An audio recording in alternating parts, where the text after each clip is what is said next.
This is a Fender Telecaster.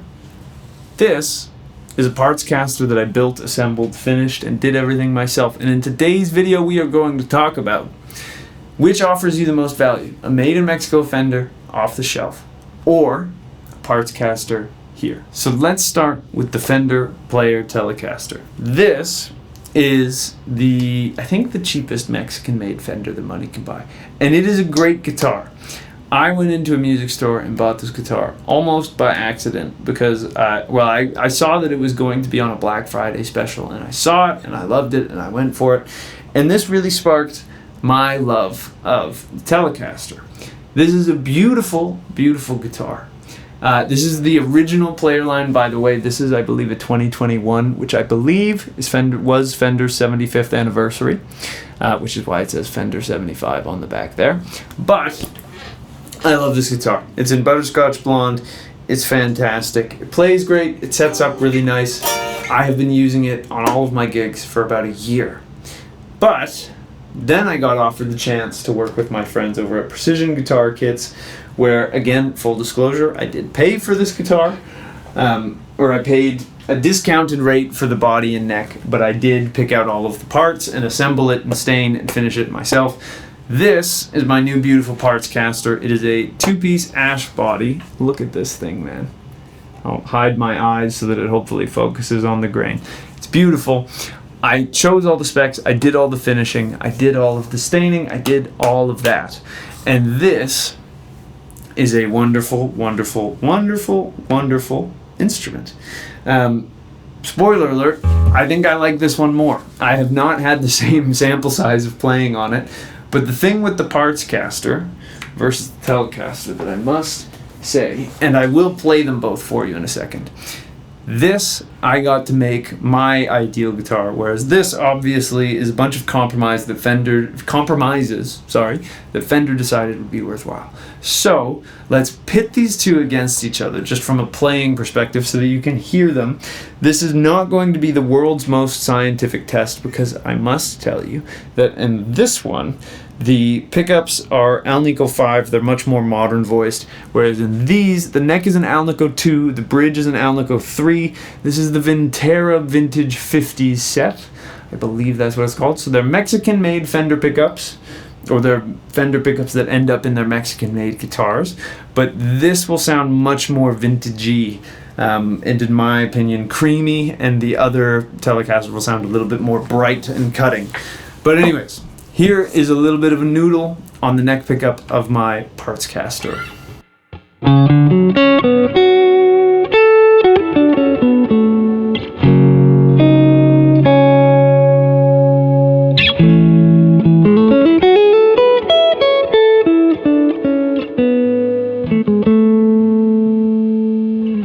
Now here's a little noodle on the player.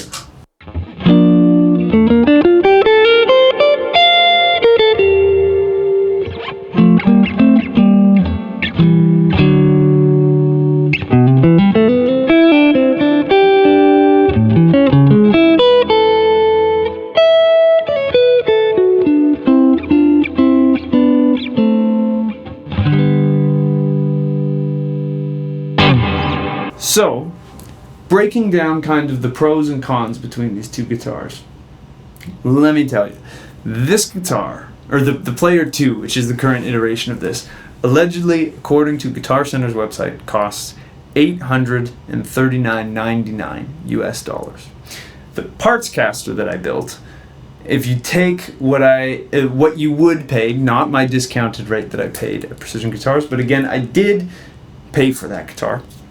If you take what that would sell for and all of the parts that I bought for it, like I had to buy the tuners, I had to buy the nut, I had to buy the bridge, I had to buy all the electronics, I needed to wire them, I needed to stain them, I needed to finish them. That came out to about 850 American dollars altogether. So they're actually remarkably comparable in cost. And what I'm going to do here is I'm going to give you a breakdown of how all of these kind of stack up. So, on the Mexican, you get an alder body. On this, I got an ash body. I did pay slightly more money to have an ash body. I got the ash body not because I'm the biggest believer in tone woods in the entire world, but because it looks better and I knew I was going for this kind of satin finish. So I knew that I wanted that to be that. Now, finish-wise, this is 100% up to personal preference, but this allowed me to get a Fender guitar, or a Fender style guitar, I should say, that is 100% to my taste. So this comes finished in polyester, polyurethane. It has a satin neck. It's very nice, very, very smooth. And then it has a thick gloss poly body, like most Telecasters do. This, on the other hand, is hand-rubbed, tried and true, which is linseed oil and beeswax on top of a stain. Same thing is true with the neck here. This is, again, the same thing. It's tried and true on a roasted maple neck. Finish-wise and feel-wise, this feels like raw wood. It feels incredible. I love thinly finished guitars. I know they are a little bit less protected, but the other hope with this is that over the years it will age and kind of naturally relic itself in to a point where it feels like one of those vintage instruments that everyone is always drooling over. And if it doesn't, it will just feel great. So for example, this wood is protected and it is safe, but if you were to rub your hands over it, you can still feel those kind of deep pores in the grain, which I personally love. If you don't like supernatural finished guitars, maybe this is more up your alley, and that's fine. Now, here is where my favorite part of all of this kind of comes in. And this is the ability to spec things how you would like them. So for example, I am a guitarist with irritatingly modern and vintagey tastes. For example, this has a vintage 3-saddle bridge. I have actually never really tried a 3-saddle bridge. I've always been a fan of the 6-saddle bridges because you can intonate every string individually. But I saw this bridge when I was shopping for parts that mimics the shape of the Fender ashtray cover, so it's curved, and it's actually in the bridge. Those old Telecasters did not have curvy bridges. They had the flat, normal, straight ones, and I thought that it was beautiful, and I couldn't stop thinking about it, and I figured it has compensated saddles, and if it really doesn't work, I can always change them. Turns out it intonates perfectly, and I absolutely love it. So aesthetically, I prefer the bridge. And again, another kind of modern versus vintage thing. This guitar has I think it's 9 holes. It has a lot of holes in the pickguard. This is a 5-hole pickguard, which I think just looks cleaner. And I love Tellies where you don't have holes in the neck pickup. This pickup is mounted directly to the wood with some kind of rubber tubing to keep it behaving and in height. This one is like most modern Fenders, and it has the 2 screws to adjust the neck pickup. They did put in the extra screws because they had problems with the pickguards warping. I am hopeful that that is not going to be a problem for this one. Now we get to the necks. The neck of this guitar is ever so slightly fatter than this one. Actually, it's a little bit. It's maybe more than ever so slightly fatter. But one of the huge things about this guitar is that for, again, what, $10 more-ish, I have a roasted maple neck and fingerboard and stainless steel frets in this. I have big, tall, wide stainless steel frets in this guy, whereas this comes with, I think, the medium jumbos that most Fenders come with. That's mostly a taste thing, but again, if you order a guitar from Precision Guitar Kits or Warmouth, you can kind of custom choose that. And again, roasted maple, I don't think it has a huge effect on the sound. I think it might have maybe a little bit, it's a little bit lighter, maybe a little bit more resonant, but the big thing is that they're more stable. You don't have to tweak them a bunch, which is wonderful.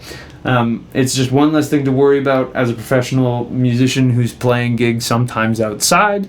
I like not having to worry about the neck, so it's roasted maple. That is wonderful. And then the other thing about this that was huge for me was that this has a 12-inch radius fingerboard, and basically that means that it is flatter, which means you can set the action a little bit lower. You can bend without worries of fretting out or anything like that, whereas on this guitar, it is a 9.5. And the 9.5 radius when I got this guitar felt like something that I could tolerate but didn't love.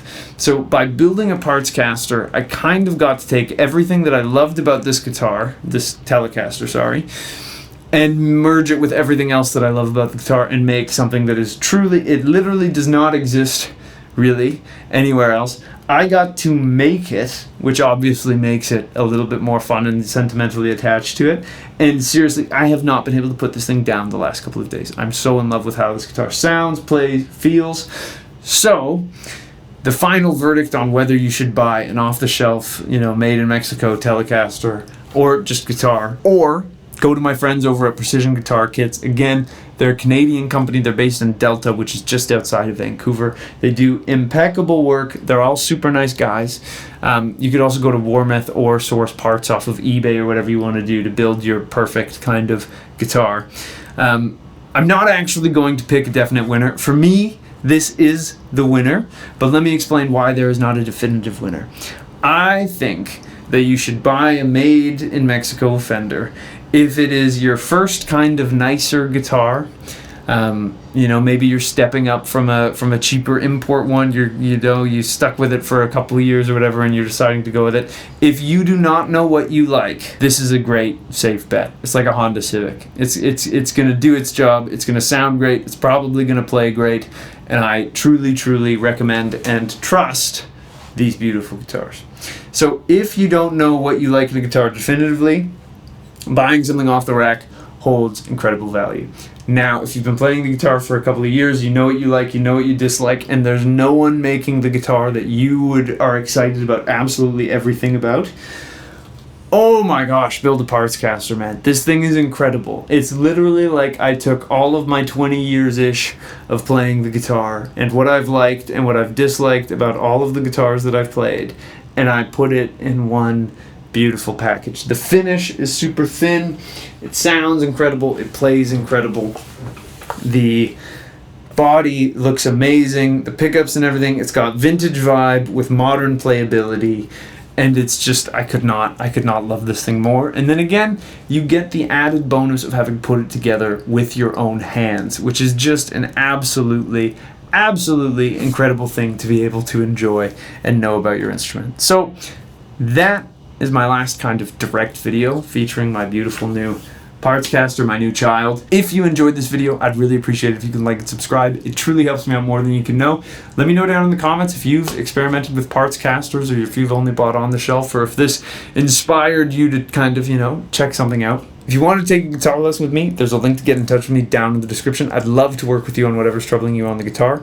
Another great way to support me and the channel and what I'm up to here would be to check out my Patreon page, also available down in the description. All of my patrons get early access to my videos, as well as cool behind the scenes sneak peeks of stuff that I don't share anywhere else. So I'd love to see you over there. Another great way to support me, what I'm up to, is to check out my ebooks and or my video courses, which is a great way to get some in-depth educational content from me that's a lot kind of deeper and more probing than I can go into in a 10 to 15 minute YouTube video.